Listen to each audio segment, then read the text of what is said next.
দর্শক স্বাগত জানাচ্ছি এটিসি নিউজের সরাসরি সম্প্রচারে। দর্শক এই মুহূর্তে আপনাদের যুক্ত করেছি ঢাকার ইন্টারকন্টিনেন্টালের সামনে যে পরিবাগের যে পেট্রোল পাম্পটি রয়েছে, মেঘনা যে পেট্রোল পাম্প, সেই পেট্রোল পাম্পের সামনেই আমরা আপনাদের এই মুহূর্তে যুক্ত করেছি এবং দেখানোর চেষ্টা করছি এই মুহূর্তে এই পেট্রোল পাম্পের যে সার্বিক চিত্র এবং পাশাপাশি যে দীর্ঘ লাইন যানবাহনের, সেই চিত্র যদি দেখাই যে আমরা সকাল থেকেই দেখেছি যে এখানে দীর্ঘ লাইন এবং খুব ধীরগতিতে যে লাইনটি সামনে আগাচ্ছে এবং তেল দেওয়ার যে কার্যক্রম সেটি করা হচ্ছে। দর্শক যদি একটু দেখাই যে এই ঢাকার প্রতিটি পেট্রোল পাম্পে যে লাইন এবং যে তেল নেওয়ার যে প্রবণতা এবং যে চেষ্টা, সেটি যানবাহনের যে রাইডার থেকে শুরু করে যে ব্যক্তিগত গাড়ি যাদের আছে তারা আপ্রাণ চেষ্টা করে যাচ্ছে যাতে তাদের যানবাহনের তেলটি সংগ্রহ করা যায়। কিন্তু আমরা দেখেছি যে অনেক পাম্পই এই ঢাকায় এখন এই মুহূর্তে বন্ধ রয়েছে তেল সংকটের কারণে।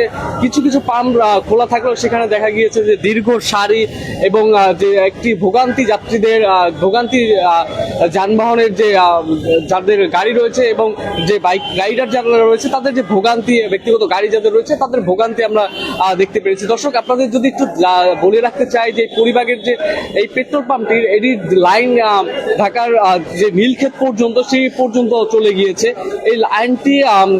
এবং আপনাদের দর্শক বলতে চাই যে একটি লিমিটেশনে যে তেল সেটি দেওয়া হয় এবং পরবর্তীতে আমরা এটিও জানতে পেরেছি যে কিছু কিছু ব্যক্তি যারা রয়েছেন তারা তেল মজুদও করছেন, আমরা সেটি শুনতে পেরেছি। দর্শক আপনাদের যদি একটু লাইনের চিত্র দেখাই,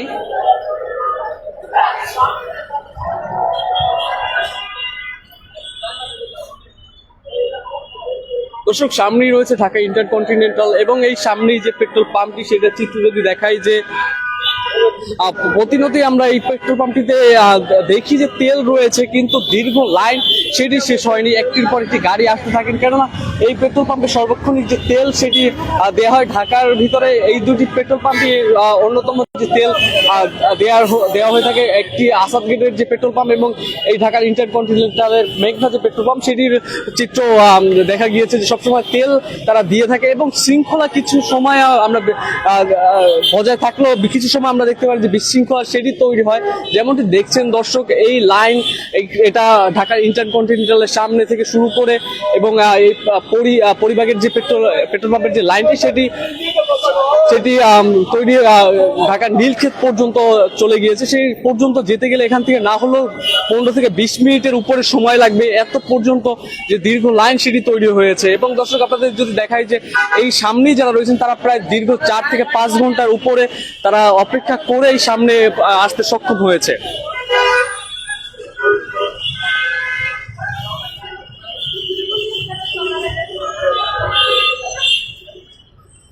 দর্শক আপনাদের বলতে চাই যে এই তীব্র গরমের মধ্যে তারা এই দীর্ঘ সময় ধরে এই পেট্রোল এবং ডিজেলের জন্য, তাদের জ্বালানির জন্য যে অপেক্ষা করছেন এবং তাদের অধিকাংশই রাইড শেয়ারিং কর্মজীবী যারা রয়েছেন তাদের এই তেলের জন্য দীর্ঘ 5-6 ঘন্টা অপেক্ষা করার ফলে তাদের দিনের অর্ধেকই তাদের এই তেল সংগ্রহের কাজে যায়। ফলে তাদের আয় রোজগার থেকে শুরু করে অন্যান্য যে আয় রয়েছে সেগুলোর প্রতি প্রভাব পড়ে, যাতে তাদের যে একটি সংকট সেটির সৃষ্টি হয়েছে। দর্শক আপনাদের যদি একটু আবার ভিতরের চিত্র দেখাই যে দর্শক যেমনটি দেখছেন যে সারি বেঁধে একটির পর একটি বাইক যাচ্ছে, তেল নিচ্ছে এবং পরবর্তীতে আরেকটি বাইক আসছে। দর্শক আপনাদের বলতে চাই যে ঢাকার এত সংখ্যক যে মানুষ রয়েছে তাদের গাড়ির সংখ্যা অনেক বেশি, পাবলিক ট্রান্সপোর্ট, ব্যক্তিগত গাড়ি এবং বাইক এর সংখ্যা অনেক বেশি হওয়ার ফলে প্রতিনিয়তই এই যে তেলের চাহিদা সেটি বৃদ্ধি পায়, কিন্তু সেই তুলনায় যে সরবরাহ সেটি হচ্ছে না। এবং দর্শক আপনাদের বলতে চাই অনেকগুলো পাম্প বন্ধ থাকার ফলে কিছু কিছু পাম্প খোলা থাকায় সেই পাম্পগুলোর উপরই বেশি প্রভাব তৈরি হচ্ছে। দর্শক আপনাদের যদি একটু দেখাই যে দুই পাশ থেকে যে তেল সংগ্রহ সেটি করা হচ্ছে, এই পাশে রয়েছে যারা এমপ্লয়, সরকারি চাকরিজীবী বা যাদের লিঙ্ক রয়েছে তারা এখান থেকে নিচ্ছে, আর এই ডাইন্সার থেকে যারা নিচ্ছে তারা হচ্ছে দীর্ঘ লাইন ধরে তারা তেল সংগ্রহ করছে। এবং দর্শক আপনাদের বলতে চাই যে ফুয়েল কার্ড সেটিও দেয়া হয়েছে বিভিন্ন পাম্পগুলোতে। এই মুহূর্তে ফুয়েল কার্ড চালু করেছে, ফুয়েল কার্ডের জন্য একটি লাইন এবং ফুয়েল কার্ড যাদের নেই তাদের জন্য আরেকটি লাইন, এই দুইটি লাইন এখন নির্ধারণ করা হয়েছে।